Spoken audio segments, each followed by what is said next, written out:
Yet another lengthy chapter. Yes. Meaty, but Very meaty. A handful of the apprehensions I had initially had with last week's chapter before you wonderfully changed my mind on the set stuff yes. are answered. Not all, but some. And they answered, but not in the way that I expected. I expected the reasoning that I had given you to show up, but it wasn't really so. Yeah. Now, Hmm. there is, I think, and I hope I remember how to articulate it when we get there, something I think not quite right about whether or not they meet every 2 weeks or not versus whether or not Ellen called the meeting. So I want to discuss that when we get to it, though. Okay. That said, I didn't really get to dig as deep as I would have wanted this week because, well, by now it should have aired. We are setting up our Elantris live stream. Mm-hmm. So if you haven't had a chance to check out the Elantris live stream, or more specifically Elantris Part 1, go and do so. Right meow. Right meow.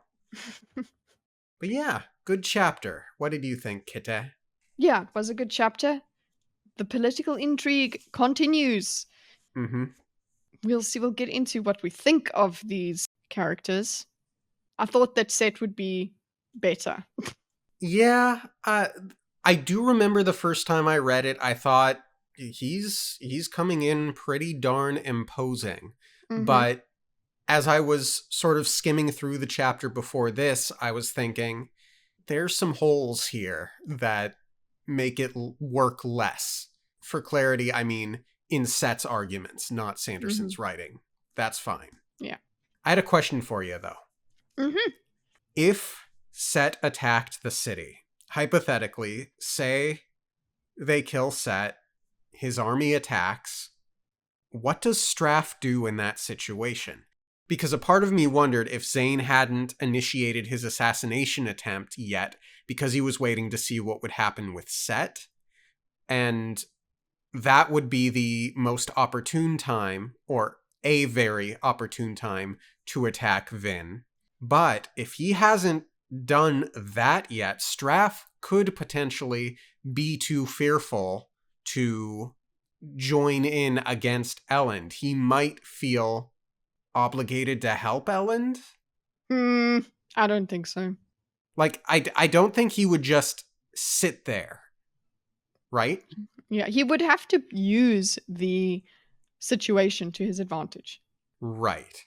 And sitting there does not seem to be using it. Inaction does not seem to be as beneficial as action. So I would feel like he would insist on attacking Vin at that stage because she's the asset when it comes to fighting anything. She'll be focused on Set's army, I suppose, and then that would be an opportune moment to get rid of her completely. I think if Straff is fearful of Vin, he will want to get rid of her more than anything. Right, but my supposition is based off of the assumption that Zane has not yet beat her. So you think he would force Zane to act in that moment then, rather than go against Set? Yeah, he would try to I don't know what he has, what control he has over Zane. Maybe I need to know if he is pressuring Zane and asking why Zane has not done it yet, or if there is a good enough reason for why he hasn't done it. Are they training? What are they doing? Because Right. it felt like that was going to happen that night. Yeah, that's what I thought, or pretty darn near. Mm-hmm. The thing is, Straff, he could sit back and hope that Set kills Vin in the attack. Mm. But if Set gets the city walls, Straff will have a much harder time taking the city again. That's true. He has to, yeah.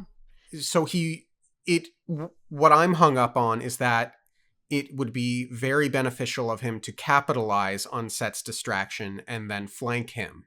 and that'll take care of the bigger army. Yes, I'm not thinking properly because you're right. I kind of cancelled Set out.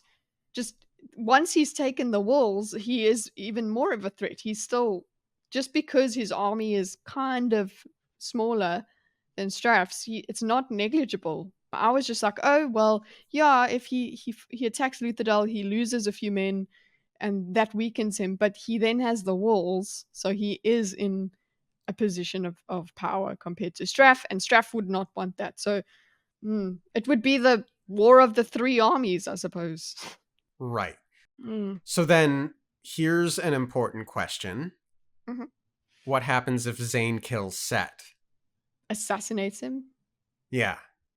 That would be convenient. I feel like that's going to happen. When you said that, I was like, oh, yeah, do that. Yeah. Because then Zane could probably purposefully force a conflict here. Yes. And that would be Zane's opening for a chance to kill Vin in that chaos. Let Vin tire herself out in battle with Set's men and then go in for the kill after. Yeah. Strategizing. I'm not making an enemy of you. Thank you very much. What happens if, hear me out, Vin kills Set and replaces him with Dogasur, but in so doing, forever damages the relationship that she had built with Dogasur? Yeah, no, I don't want that. I'm not hearing you on that. I don't want it. What if? No. No if. Nothing. No. It's not happening. Oh, and of course, shame on past Dorkus. Shame. We complained about the lack of information in the last epigraph. In the end, my pride will destroy us all. Mm-hmm. I'm pretty sure that Alendi wrote, in the end, my arrogance may have doomed us all. Essentially mirroring that. And we didn't highlight that in the last episode. I bear the shame too. That is shame on you, Kitty. Shame on shame. Oh, that's a very good point. Yeah. Well, at least you made it now. Yes. And with all of that said, I think it's time we get into the chapter. Mm-hmm. As Penrod. Hello, and welcome to the No One Asked You podcast. For this particular series, I am joined by my wonderful co-host, that darn Kitty. Dorkus and I are both going into the story completely new, with almost no knowledge of the story or world. Each segment, we intend to cover what happens in each new chapter and discuss our experience along the way. Hold on to your butts, because this is Ascension Unleashed, a blind read-through, and today we will be covering Chapter 32. Chapter 32. I had never received much attention from my brethren. They thought that my work and my interests were unsuitable to a world-bringer. They couldn't see how my studies, which focused on nature instead of religion, benefited the people of the 14 lands. Finally, new lore! Finally, we have something. 14 lands, Mhm. cool. The 14 lands. Are we going to look at the map? Just hold up. I don't think we would be able to identify them. Just Probably not now. no.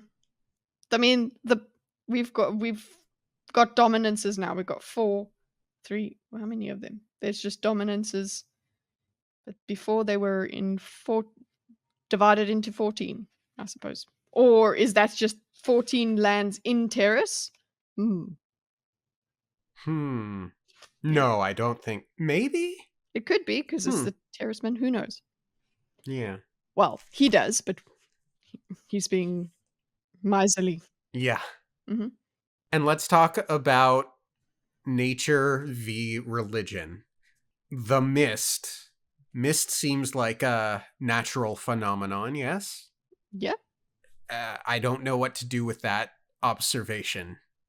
Well, I know what to do. What?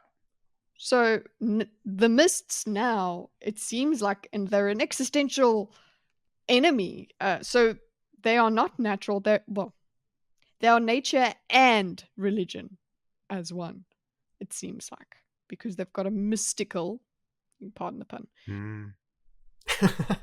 in don't pardon the pun, enjoy it. Thank you for the courtesy laugh. The nature instead of religion. It seems like nature and religion go together in this world. It's possible. Also, we have a bit more of the parallel of, well, not parallel, the hints of Sazed versus Quan, Yes. because we've got Sazed actually is the religion guy. He is not about Nature. nature, but he does know that he's still got metal mines that have that sort of thing in. He was helping the people with writing and whatever. He was helping them with more than just religion. But yeah, you have that echo of, hey, remember Sazed is terrorist, and so is this person. And we also have the idea of he never received much attention from his brethren. They thought my interests were unsuitable to a world bringer. Well, that's the same sort of thing with Sazed. Very much so. Okay, he's not a world bringer, but he's supposed to be a keeper. He's not supposed to be looking for things. He's not supposed to be researching and whatever. He's supposed to go and just disseminate information, I suppose. Yeah, it sounds like the role of keeper and the role of world bringer are very similar. Mhm. Well, they're related. What has happened? They've morphed one from the other. I don't know. I just want more. I want the whole book that Quan wrote on the wall. Agreed. And with that said, shall we get into the chapter? Sure. Vin sat quietly, tensely scanning the crowd. Set wouldn't have come alone. And then she saw them, now that she knew what she was looking for. Soldiers in the crowd, dressed like Ska, forming a small protective buffer around Set's seat. The king did not rise, though a young man at his side did. Okay, great. So, strike one against past Dorkus. He did do the obvious thing and brought guards. Yes. Good Set. You didn't deny that it. You said he would have. Did I? But yeah, I think you would bring them. But I don't know if we spoke about whether they'd been disguised too. I suppose that's the thing we left out. Yeah. They would have to be in disguise too. As Vin is about to think, maybe 30 guards. That right there. So there are 30 guards in the audience, plus Set, plus Zane, plus who knows how many of Zane's brethren. Yep, and a lot of collateral damage, innocent people. Yeah. I'm wondering how many in the crowd are not secret spies. Is everybody? And nobody is who they say they are. It's just a crowd of plants, basically. But also, I just had the vibes of, when you have like a cutscene or something in a video game and your enemies become highlighted. Vin was like highlighting the enemies. Oh, it's okay. They were revealed on the map, basically. That's funny. But it is very important to note that as Set is about to get up and speak, there's going to be a lot of talk about bribes. And I am very glad that the public has access to these meetings, because I don't find Set's argument about bribes to be tremendously compelling. And so if the public, who has open access to this, sees that the people chosen to represent them are taking bribes, it won't be great for the assemblyman. Exactly. They're not paying attention to quite an important factor there, that everybody can hear what they're going through. They haven't thought about that because they disregard the public in any case. That's just, they've never had to think about what the public thinks of their nobleman action. Yeah. I am excited for the public to have an opinion. Yeah. on that sort of thing. Mm. Very much so. And I think that they will come out in strong support of Elend, at least for a time, because we don't want to rule out food Mhm. factors and, well, time in a siege. Eventually, you'll be like, okay, let's end this. But Yeah, in the beginning, I think public opinion will be swayed toward Elend. yeah, 'cause it'll remind them, at least some, it'll remind them, "Oh, yeah, if we don't go with Elend, we're back to the old days, guys. Yeah. Anyway, Vin thinks Maybe 30 guards. He may not be foolish enough to come alone, but entering the very city you're besieging? it was a bold move, one that bordered on stupidity. Of course, many had said the same about Elend's visit to Straff's army. But Set wasn't in the same position as Elend. He wasn't desperate, wasn't in danger of losing everything. Except, he had a smaller army than Straff, and the Kolos were coming. And if Straff did secure the supposed adium supply, Set's days as leader in the West would certainly be numbered. Coming into Luthadel might not have been an act of desperation, but it also wasn't the act of a man who held the upper hand. Set was gambling. And that, in addition to what you had said, made this whole situation that much better. I like thinking of this as a gamble. Mhm. It's not taken lightly. Like, yes, it is a gamble. He understood the risks. It's a calculated risk as far as it can be calculated, but it's still a risk. And yeah, it's not out of the realm of possibility that he would do this. So Mm-hmm. having those thoughts helps with your initial feeling around the situation. And remember, we're reading much slower than usually Yeah, people would. So you would have been satisfied quite quickly. I mean, it's the first page really of this chapter. So you would have had that thought lingering and then had it considered in the next chapter. exactly. Mm, Fourth paragraph in, mm, and he does acknowledge many of the things that I had at least tried to articulate, which was Set's not in the same position as Elend. He wasn't desperate. He's not in danger of losing everything. So mm. those all exist.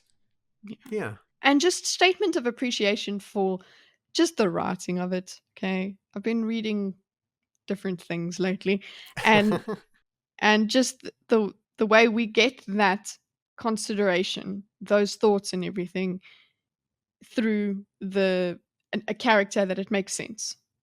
Vin will consider all of these things. Exactly. Set was gambling, and he seemed to be enjoying it.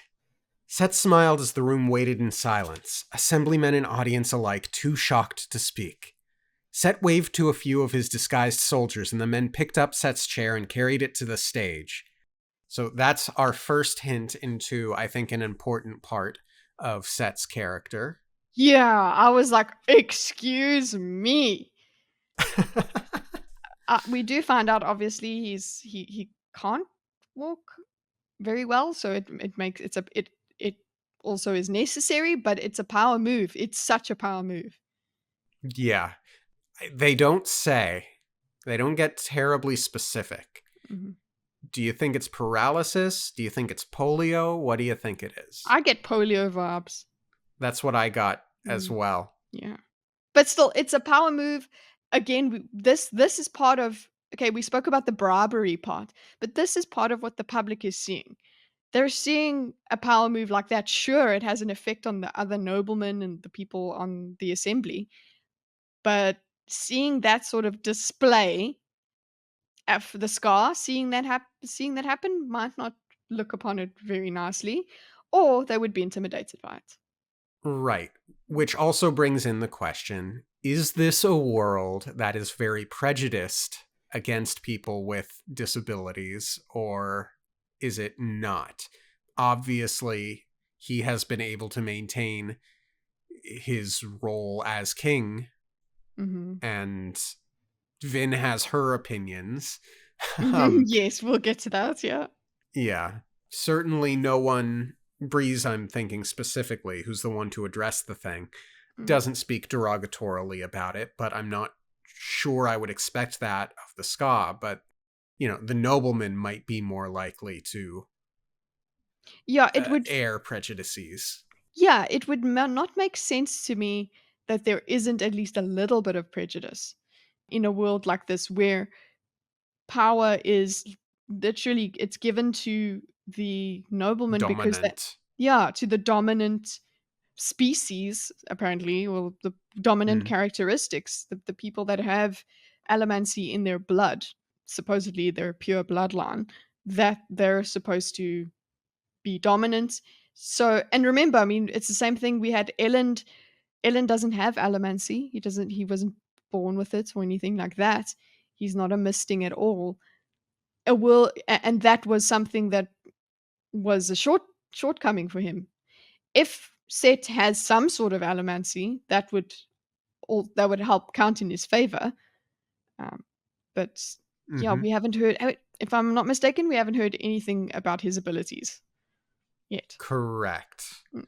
Assemblyman whispered and commented, turning to aides or companions seeking confirmation of Set's identity. Most of the noblemen sat quietly, which was enough of a confirmation in Vin's mind. He's not what I expected. Vin whispered to Breeze as the soldiers climbed up on the dais. Nobody told you he was crippled? Breeze asked. Not just that. He's not wearing a suit. He had on a pair of trousers and a shirt, but instead of a nobleman's suit, he was wearing a worn black jacket. I'm sorry, I'm laughing at Vin. Plus, that beard. He couldn't have grown a beast like that in 1 year. He must have had it before the collapse. I also remembered at this point how unusual it was for Straff to have a beard. Mm-hmm. Just felt like that was noteworthy. Well, yeah, again, we have a reference to fashion being linked to your personality or your relationship with society. Mm-hmm. I really like that idea, that theme coming through in this book, in this world. Yes. You only knew noblemen in Luthadel, Vin, Ham said. The final empire was a big place with a lot of different societies. Not everyone dresses like they do here. Breeze nodded. Set was the most powerful nobleman in his area, so he needn't worry about tradition and propriety. He did what he wished, and the local nobility pandered. There were 100 different courts in the empire, with 100 different little lord rulers, each region having its own political dynamic. Vin turned back to the stage front. Set sat in his chair, having yet to speak. At last, Lord Penrod stood. This is most unexpected, Lord Set. Good. That was, after all, the point. I love that reveal. I love that reveal. What? Are you going to do it? I'm gonna do it. Okay. I mean, I think it actually works just... Because Oh. all Rihanna's Southern? Yeah, it has to. Yeah. I thought so long and hard on what I wanted to do for Set. Do you wish to address the assembly? I thought I already was. Penrod cleared his throat, and Vin's tin-enhanced ears heard a disparaging mutter from the noblemen's section regarding Western noblemen. Sorry. Well, you have it. Yeah, I'm just... Yes, Western nobleman, Dorkus. Well done. Thank you. You have 10 minutes, Lord Set, Penrod said, sitting. 10 minutes. That is 10 less than Elend got. I'm good with that. I agree. You did just interrupt. You just walked in here. You're not an assemblyman. Yeah. So you can address the assembly, but within reason, sir. Good, because unlike the boy over there, I intend to tell you exactly why you should make me king. And that is? One of the merchant assemblymen asked. Because I've got an army on your damn doorstep. The assembly looked taken aback. A threat, Set? Elend asked calmly. No, Venture. Simple honesty. Something you central noblemen seem to avoid at all cost. A threat is only a promise turned around. What was it you told these people? That your mistress had a knife at Straff's throat? So you were implying that if you weren't elected, you'd have your Mistborn withdrawn, let the city be destroyed? Okay, couple of things there. I like the line, a threat is only a promise turned around. Mm-hmm. I see the logic in it. It fails at a handful of other points, but I get it. It's witty. Yeah, it's just clever. It has a surface level truth to it that it just works for what he wants it to do. He just don't think about it too long. Just be like, yeah, okay, it works. Yeah, that's the kind of rhetoric he's going for anyway. Yeah. So then we get the phrase or sentence that your mistress had her knife at Straff's throat. Yes. So obviously that topic is very much in Zane's mind and Ellen's mind and Vin's mind. I don't remember Ellen using that exact phrase in his speech, though. Oh, never. Right. So I know that Sanderson is putting it in here to sort of hammer that idea down. I wish he had gone a little bit subtler. I don't think he needed to use the exact knife at Straff's throat idea. I think he could have used different words and it would feel a bit less on the nose. What do you think? I think using the exact he didn't say knife at the throat. So yeah, you're right. Using the exact words. So yeah, so sorry, I was just considering whether he had actually used knife. He didn't say mistress. He didn't say knife. He just had the thought of Vin being the knife at Draft's throat. Oh, Vin didn't. So it's kind. Right. I think that is quite a subtle thing that it is what was in Ellen's mind, so it kind of has some strength. It makes him wonder, but yeah, the for me the thing that stood out about it the most, not in terms of the knife or anything, it was the mistress part because Yeah. that shows I can feel Tyndall going because of that because that gives them something to gossip about. It's you see, it's just his mistress. It's different if they are a proper married couple. It makes it just gives a different vibe, a different feeling. If they are a married couple, this mistress thing is it's a bit derogatory, Yeah. and also, Ellen did not refer to her in any capacity as his partner. It was just that she is the Mistborn of the city. She is a weapon against Luthadal's enemies. Yeah. That's it. Doesn't matter whether he's with her or not. It's definitely set playing dirty politics and Yes. campaigning. Yeah, Um, campaigning is just like it's just a little dig. Haha. Look at this guy. Yeah. yeah. Then we get, so were you implying that if you weren't elected, you'd have your Mistborn withdrawn and let the city be destroyed? I think is weaker set. Obviously, we all know what he's trying to do there. And I think the people of Luthadel know Ellen's character well enough to note that that is not something he would ever do. Yeah. They wouldn't have come to that conclusion themselves. Mm-hmm. They wouldn't he's just done that. He's just been, "Ah, but you know that that's it's possible." That's what he meant. He's decided that that's what Ellen meant, and he wants the people to believe that, so he's twisting Ellen's actions. And we know ourselves from as the reader, we've been in Ellen's mind.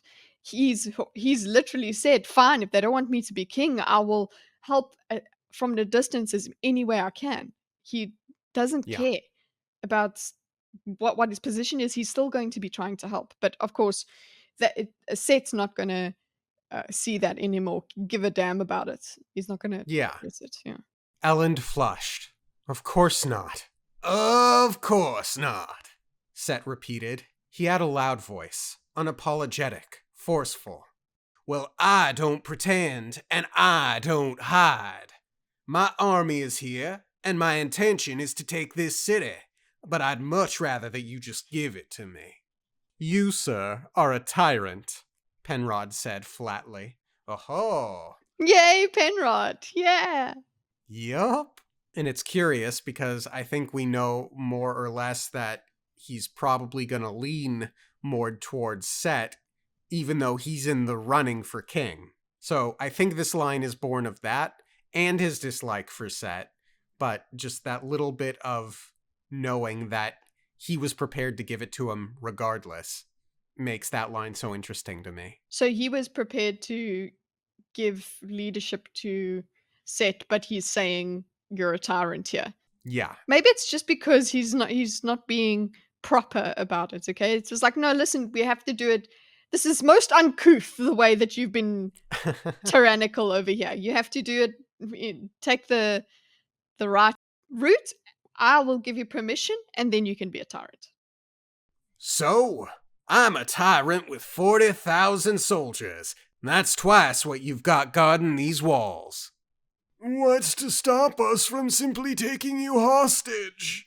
Asked one of the other noblemen. You seem to have delivered yourself to us quite neatly. Set bellowed a laugh. If I don't return to my camp this evening, my army has orders to attack and raze the city immediately, no matter what. They'll probably get destroyed by Venture afterward, but it won't matter to me or to you at that point. We'll all be dead. That what was exactly how I imagined it. Thank you. Like, when you were doing it, I wanted that what. So there you've got a bit of, it being addressed that his plan has been made. This is a bit of his motivations, what he thinks, why he's done what he's done. That's part of filling in the gaps that you felt earlier, in the Exactly. previous chapter. So he is very much he takes up a lot of space for someone who's just yeah, sure. Yeah, and this little part is what brought about my question regarding Straff and what he would do should something happen to Set. Yeah, and that's true because here he's like, "Oh, venture afterward." Mm-hmm. He doesn't really consider, what the army what venture will do while the army is fighting for Luthadel. Yeah, It's afterward. Hmm. because if Set attacks, Set could win. Mhm. So the most optimal time to attack Set would be while Set is attacking Luthadel. Yeah. Something to think about. The room fell silent. See, Venture, threats work wonderfully. So he is upright and honest about it. Mm. Yeah, when I commented when we first started, I said, I thought Set would be better. What I mean is he would not be this tyrannical, this this full of crap, this full of attitude. That I did not expect this of him. Don't know Yeah. I don't know what I expected. I just didn't expect this. That's all I can tell you. I wasn't sure what to expect myself either. Hmm. You honestly expect us to make you our king? Elend asked. Actually, I do. Look, with your 20,000 added to my 40, we could easily hold these walls against Straff. We could even stop that army of Kolos. Whispers began immediately, and Set raised a bushy eyebrow, turning to Elend. You didn't tell them about the Kolos, did ya? Okay. Whoa, that's optically he won a point there. Mm-mm-mm. He won a very big point, and honestly, I was shocked to read that Elend didn't. I assumed the assembly already knew. I assumed most people knew. I'm actually wondering, did the assembly at all know? Like the assembly keep it from? I don't think the assembly would keep it from people. So, hmm. Like I know the nobleman would be. I don't. No, it doesn't make sense. The nobleman didn't know either. The assembly would have done even more Mm-hmm. against Elend if they knew. Oof. So yeah, that is quite a point against Elend here. Mm-hmm. But how do you, keep a Kolos army a secret? And I don't mean Elend, I mean Jastes. How does not every single person in the vicinity, in the area, know what's going on around them? True. I mean, obviously it's not like there's email or anything like that going on, but there has to be some bit of information, maybe. I guess not. I Oh guess well. not. No, there is a siege, and I'm just thinking because I was like, "Oh, Yeah. rumor would spread, but they actually aren't allowed out of the city. So nobody is coming in and out and whatever. This is supposedly, but I mean, they got set in. So, hello. You would expect some sort of something to Set made it make into its the way. city. Yeah, Sazed made it into the city. true. Alrion made it into the city. A Abs- lot of people are getting in despite the siege. I'm assuming people can leave if they want to, although why would they in a misty ashen world? No, I think they can't leave. I think it has been stated that they're not letting people get out because of the siege. I think you're right, But actually, there. people, yeah. But the thing is that the news would come from the outside, and people have gotten in. So my criticism does stand that something would have come through because you, again, like the Kolos, it's not like you said, it's not easy to keep that a secret, and just one person telling another person about it Yeah. could have it really it spreads. So Yeah. Mm, it's just so bad, and Ellen doesn't even say anything. What could you say here? You didn't tell him about the Kolos, did ya? Elend didn't respond. Well, they'll know soon enough. Regardless, I don't see that you have any other option but to elect me. You're not an honorable man, Ellen said simply. The people expect more from their leaders. I'm not an honorable man, and you are? Let me ask you a direct question, Vansha. During the proceedings of this meeting, have any of your allomancers over there been soothing members of the assembly? Now, this was a very important line. Obviously, Set knows Breeze and how Breeze is. Yes, true. So that was purposefully done. But how, in what world is it? How can there not be copper mines or copper clouds active during assembly meetings? Why is that not a law? Yeah. That why not? Yeah, that should be. You're so right.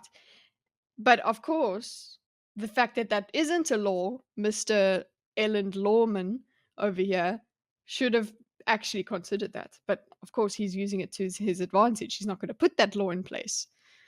At this point, okay, so just for me, I actually hadn't thought that I'd thought better of the crew, okay? I had thought, no, they're not soothing anyone or anything like that because they're honorable.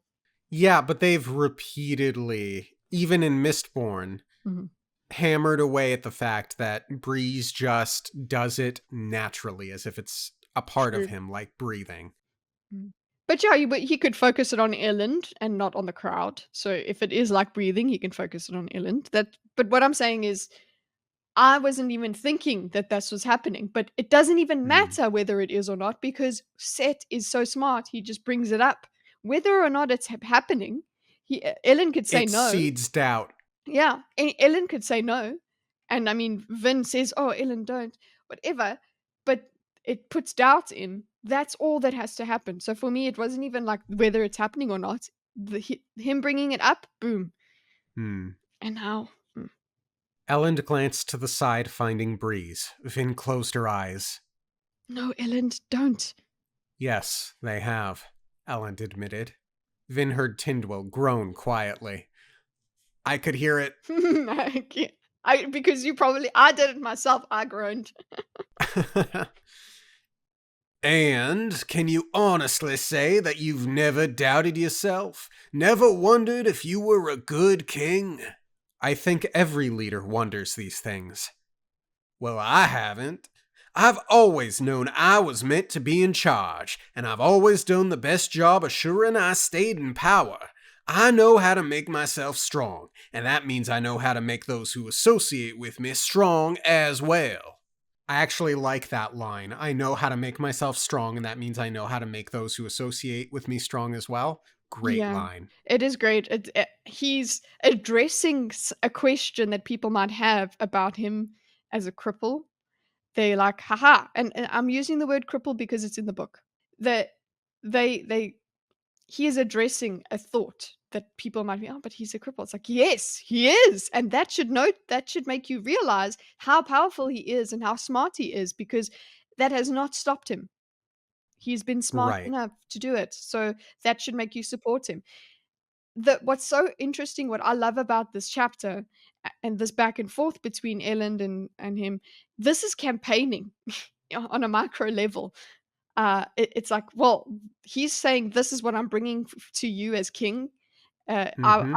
I've got power. I've got confidence. This and that. I will protect you as much as I'm a tyrant, whatever. Oh, you know what?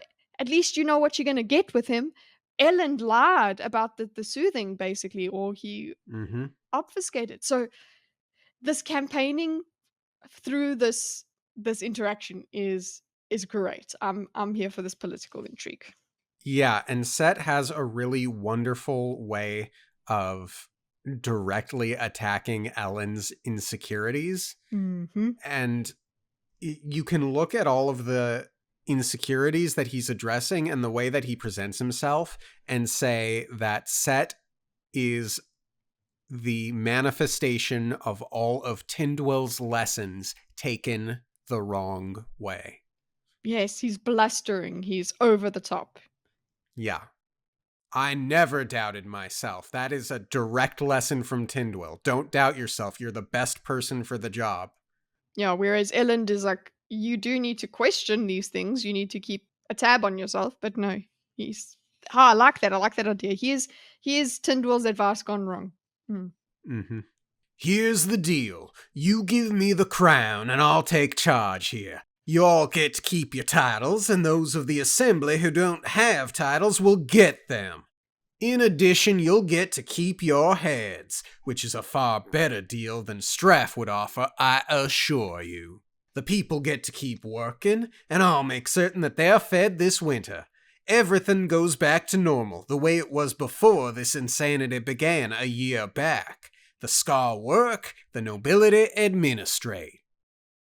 So, that right there should cost every Scar vote. Absolutely. It should. He goes, oh, they get to work. We're like, okay, work, but they don't get pay. They become slaves again. Everything goes back. As soon as he said everything goes back to normal, I'm like, oh, damn.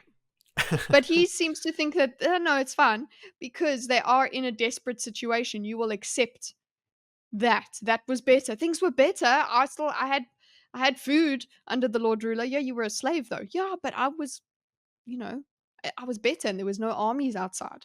I was protected. So maybe he thinks that's a strong enough argument. Yeah, probably. And we have had this discussion before about what these people are going through, the difficulties that they've gone through after revolution. Mm-hmm. So they could just go back to the security of the known. What all this nonsense a year ago. So he's it's I don't know. I think he could convince some Scar. He actually could with that. Maybe. Yeah. You think they'd go back to that? After all we fought for, you think I will simply let you force the people back into slavery? Set smiled beneath his large beard. I wasn't under the impression that the decision was yours, Elend Venture. Elend fell silent. I want to meet with each of you, Set said to the assemblyman. If you'll allow, I wish to move into Lutherdale with some of my men, say a force of 5,000, enough to make me feel safe, but not to be of any real danger to you. I'll take up residence in one of the abandoned keeps and wait until your decision next week. During that time, I'll meet with each of you in turn and explain the benefits that would come from choosing me as your king. Bribes, Ellen spat. Of course. Bribes for all of the people of this city, the foremost bribe being that of peace. You're so fond of name-calling, Venture. Slaves, threats, honorable. Bribe is just a word. Looked at another way, a bribe is merely a promise turned on its head. Set smiled. Oh, he's a little wordsmith, isn't he? Ugh. Quite. Mm. So 5,000 is, of course, way too much to ask for. But he has to ask for that to get anything. Yeah. Yeah. Yeah, it's the big ask, art of the deal stuff. Mhm. He outright states in front of the public, as we have said, it's important that they see this. He outright states that he is going to bribe the assembly, that they will get titles. Not the ska, not the public, the assembly members. Mhm. And the bribe of peace, that doesn't work. That you don't bribe someone with peace. Yeah, I see what you Right? mean. Yeah, Yeah. I think he's relying on them grasping the word peace more than bribe. They're like, yeah, Exactly. he wants them to think about the peace they're gonna get, not the fact that it's a bribe. Who cares? The outcome is peace. So bribe is just a word. Ignore what Elend is trying to say. He's like, so I'm Mm-hmm. bribing you with peace. Yes, you get out of this better. That is the strongest point of his argument for King, where it's like, yeah, I am full of crap. I am a bit of a bastard, but hey, you're gonna be fine. So Right. so choose me. And you know what you're getting with me. Elend is messing around with allomancers and all of that. I'm telling you exactly what I'm gonna do. See, look how honest I am. I'm gonna manipulate you, but I'm telling you I'm gonna manipulate you, so therefore I'm endearing. And then looked at another way, a bribe is merely a promise turned on its head is a great callback to his earlier line. Yeah, that's why I said he's such a wordsmith. Look at him. He's like, haha. That's why I like the way it goes. Seth smiled straight after he said that because he's like, oh, look, he's really happy with himself for what he did with that. You see what I did there? Basically, with that smile. The group of assemblymen was silent. Shall we vote then on whether to let him enter the city? Penrod asked. 5,000 is way too many, one of the ska assemblymen said. Oh no, Kermit is back. Oh no, what do you mean? Oh yeah. Agreed, Ellen said. There's no way we can let that many foreign troops into Luthadel. I don't like it at all, another said. What? Phelan said. A monarch inside our city will be less dangerous than one outside, wouldn't you say? And besides, Set has promised us all titles. This gave the group something to think about. Why not simply give me the crown now? Open your gates to my army. You can't, Ellen said immediately. Not until there's a king, or unless you can get a unanimous vote right now. Vin smiled. Unanimous wouldn't happen in that case as long as Elland was on the assembly. So that answers that issue. He is definitely on the assembly. Yeah. Bah, Set said, but he obviously was smooth enough not to insult the legislative body further. Let me take up residence in the city then. Penrod nodded. All in favor of allowing Lord Set to take up residence inside with, say, 1,000 troops? A full 19 of the assemblymen raised their hands. Elland was not one of them. Okay, 1,000 is a lot, but probably somewhat manageable. Somewhat. It's not negligible, but you know what? Because he suggested 5,000, you feel like you've gotten something because it's yay, it's only 1,000. Then it is done, Penrod said. We adjourn for 2 weeks. Okay. I may have been wrong in my recollection of that line.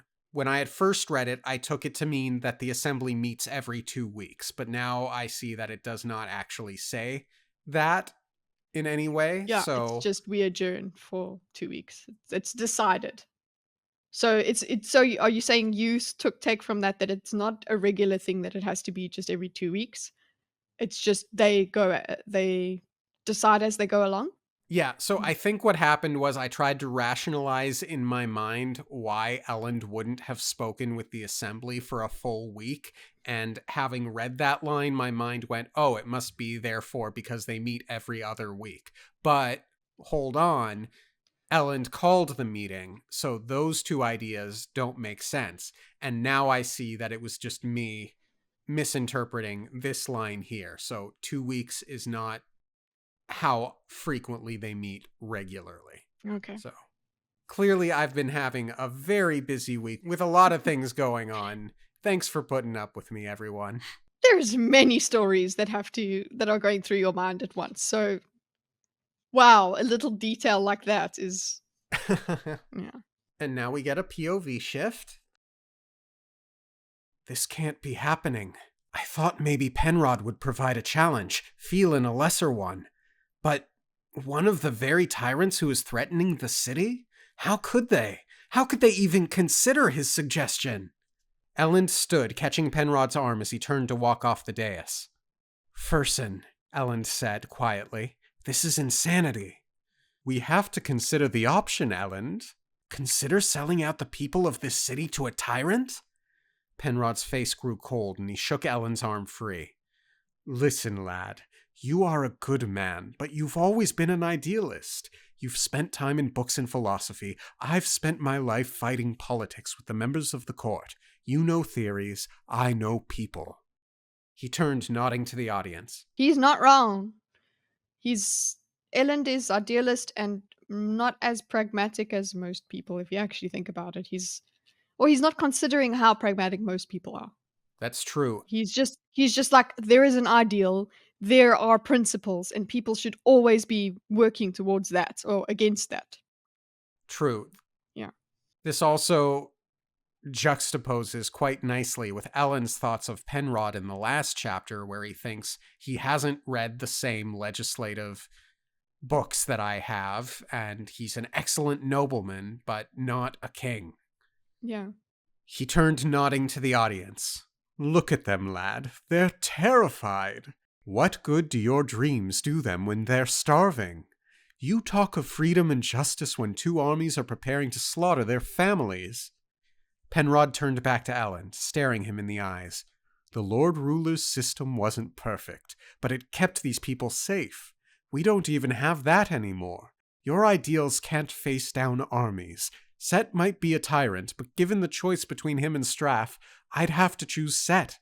We'd probably have given him the city weeks ago if you hadn't stopped us. Mm-hmm. Listen, I'm respecting Penrod here just for explaining it. Blunt honesty. Yeah. Yeah. Previous chapter I was I'm not so keen on him, but he's he's he's seeing things clearly. And Mm-hmm. yeah, okay, he's not an idealist as much as Elend, but he's a realist.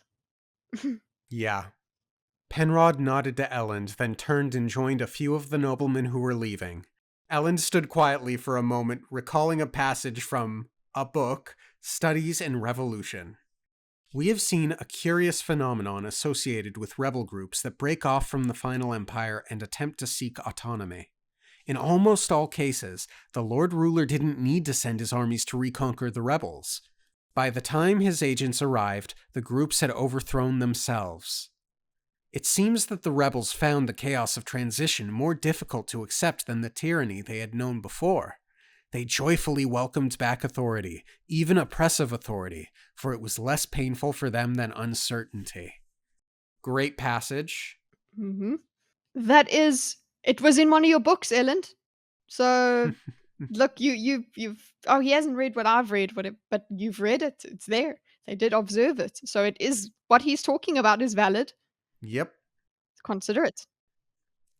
And that's the whole topic behind this war and Mhm. this new group of rebels trying to establish themselves.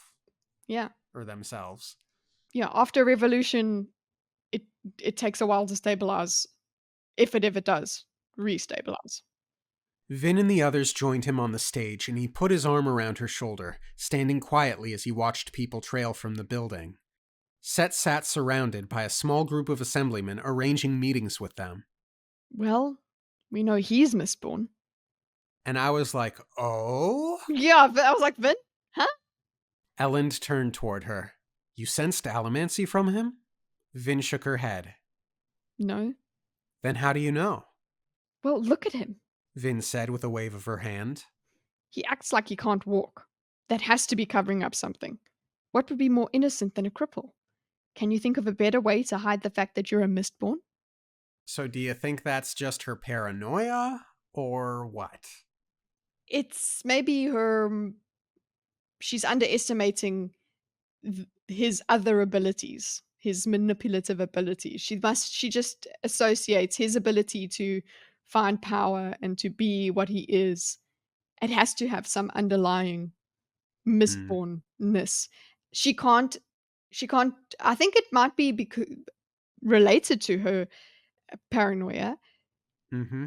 because she can't view him as harmless. She has to view him as the worst thing. She's looking at the worst case scenario. He is not just a threat as a person, he's a threat as a Mistborn. He must be. Yeah. I definitely think she's coming from a place of hatred, not hatred, but significant dislike. I'm going to say to her defense, though, just because he's handicapped does not necessarily mean he's not Mistborn. Yeah, true. It's something that you need to I think it's good to have it as a consideration. Mm-hmm. Like, say, if you're gonna, because Vin is probably considering, okay, if I kill him, she's that's probably underneath all of that. She would be thinking about killing him. So she is thinking about the things that would hinder that action, and one of them would be him being a Mistborn. And she herself likes being underestimated because she's so small. True. She uses that mechanism. So she's like, I'm sure he's using it too. It's perfect. Yeah. It was just her confidence when she said it. Well, he's Mistborn. Okay. Vin, my dear, Set has been crippled since childhood when a disease rendered his legs useless. He's not Mistborn. Vin raised an eyebrow. That has to be one of the best cover stories I've ever heard. Breeze rolled his eyes, but Ellen smiled. And that is a funny response to Mm, that, I have to say. yeah, I'm glad to have that little bit of Ellen as well. I'm saying Ellen's response to Vin's response. So I like Vin's response, but also Ellen's response. The fact that he just smiled is just he's like, yeah, that's Vin. What now, Elend? We obviously can't deal with things the same way now that Set has entered the city. Elend nodded. We have to plan. Let's... He trailed off as a young man left Set's group, walking toward Elend. It was the same man who had been sitting next to Set. So how do you say this name? Uh, Njornden? yeah, Njornden, but I was like, it's Gordon because it just was close enough to Gordon in my head. Njornden. I think it is Njornden. Set's son, Breeze whispered. Njornden. Lord Venture, Njornden said, bowing slightly. He was perhaps about Spook's age. My father wishes to know when you would like to meet with him. Elend raised an eyebrow. I have no intention of joining the line of assemblymen waiting upon Set's bribes, lad. Tell your father that he and I have nothing to discuss. You don't? And what about my sister, the one you kidnapped? Elend frowned. You know that isn't true. My father would still like to discuss the event, Njornden said, shooting a hostile glance at Breeze. Besides, he thinks that a conversation between you two might be in the city's best interest. You met with Straff in his camp. Don't tell me that you aren't willing to do the same for Set inside your own city. Elend paused.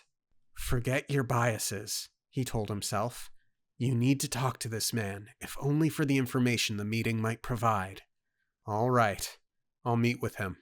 Dinner in 1 week? Njornden asked. Elend nodded curtly. Theory. Go on. We did just speak about Set being Mistborn, but then we do have his son. It is more likely that his son's Mistborn. Could be? That's all. But I think we would know that, hey? We would probably know that. People would know. Breeze would know. Or you keep it a secret. I mean, if you can keep it a secret that you're crippled but Mistborn, guess you could do the same thing. Um, Another thing I am considering is that that disease could have been the thing that made Set snap. Yeah. So I don't know. I'm just considering all the things that could point to Set being Mistborn because I'm paranoid like Finn, I suppose. Yeah. I really like how Njornden framed Alrion's situation as a kidnapping. I think that grants Njornden character. Yeah, I enjoy it. And the fact that he skips over the way that he says, the way that Ellen denies it, basically. She's like, that's not true. So, well, he continues with it anyway. Yeah. I do get a sense I like him in as much as you can like an enemy, I suppose. Indeed. hmm Very excited to see where we go next. Yeah, we have a week before this meeting. So what's going to happen in this week? Let's talk about the vote and how you think it'll be broken down. I think most, if not all, of the ska go for Elend. I think most, if not all, of the merchants go for Set. I think the noblemen will be divided. Hmm. I doubt Penrod's gonna get any votes. Yeah. I think the noblemen will be divided between Elend and Set. I don't want to say I'm predicting a Set victory, but I kind of think like it's gonna go to Set somehow. I think so too because he's just got the better argument for them. Unfortunately, I loved that line earlier that Penrod said. He's like, "Your ideals can't face down armies." That's exactly it. That is quite a powerful convincing factor. Mm-hmm. So that's why I'm feeling the Set thing. The swing voters, I suppose, would be the noblemen, Yeah. but I'm not feeling like I don't know. I think even in the Scar, some would not go with Ellen. Some would be like would be representing safety. They just want safety. They don't care. Whereas some would stand on principle and be like, no, we fought for this. We can't go back to slavery. Yeah. Or at least they'll fight amongst themselves and get to the point where they vote for Ellen unanimously. Yeah. That would be wonderful. Yeah. Doubt it'll happen, but it would be wonderful. Yeah. No, I mean the Scar fighting amongst themselves. That's what I mean. Not the Oh, assembly. no, I meant Elend getting a unanimous vote. Oh, Would be Ellen, wonderful. no, absolutely not. But I'm saying like sorry, I shouldn't have used the word unanimously, but like the Scar, all of them would Being yeah. unanimous. Yeah, Yeah. eventually it would be a struggle, but eventually they would get to, okay, cool, we are going to vote for Ellen. We're taking this chance. Because it's the same thing. It's about you would need to work on that rebellious nature that they used a year past. You would have to rebuild that and remind them again, like Ellen did in his speech.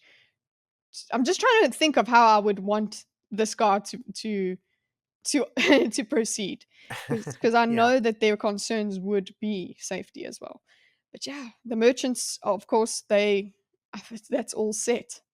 Mm. Yeah, I mean, they're being strong armed Mhm. essentially by Phelan to vote Set, I Mhm. imagine. Yeah. Election season. Election season! Is that all?